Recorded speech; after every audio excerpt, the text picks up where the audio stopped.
Hey Dan, Tammy, Nall, Tillett here with Tillettville Beauty, and just want to come out and show you where we feed our birds at, our wild birds and our quail. So give me just a second and we'll zoom in here. That's the stump that you always see Daddy Quail at nighttime calling in his wife and his little babies. There's the wild bird feeder. And this is our water that we set up for them.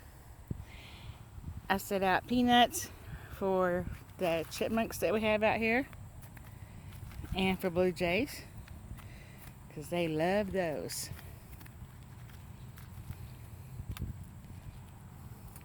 I bring them all out here in this big pitcher.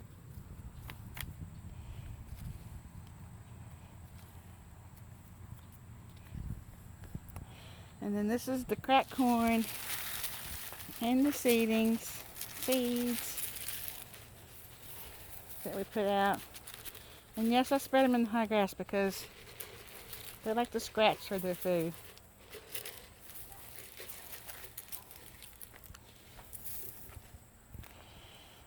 And there we go. They are fed for the day. Now stay tuned because I'm going to go show you our humongous vine that my husband Johnny planted for his birdhouse gourds. This vine has gone crazy. So stay tuned for that.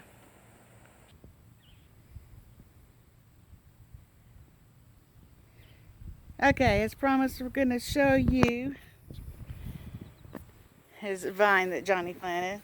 But I'm going to take you around the back side of it because I want you to get the full effect of it. He put how many? 5 or 6 seeds? 5. Planted 5 seeds. So you're going to take a walk with us.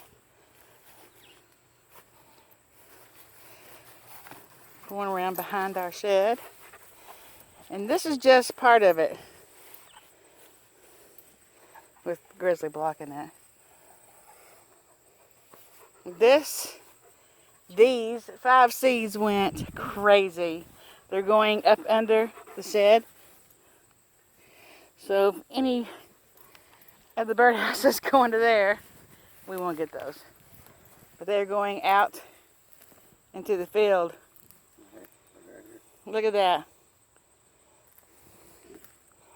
That's Johnny. Y'all know Johnny. And right here.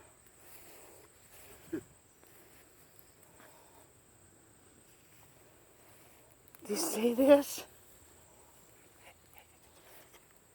Oh, he's got one. Got a new one. Oops, on it. Look at that. Awesome. There's one back there.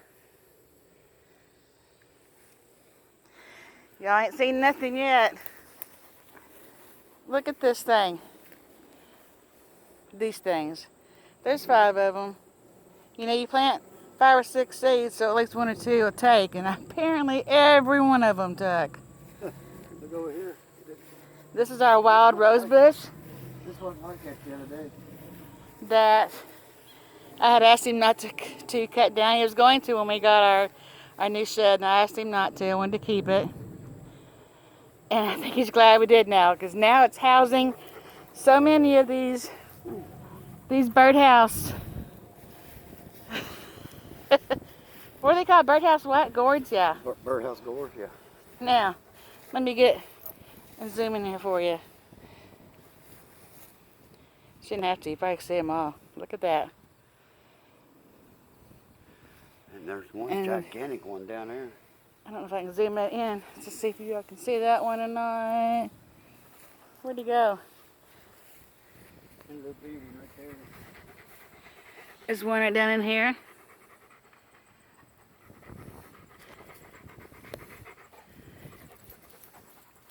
There's 2 over here. Oh, there's the big one.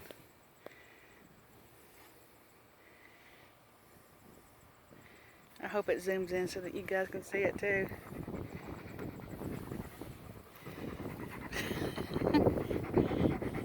Peeping Johnny? Okay.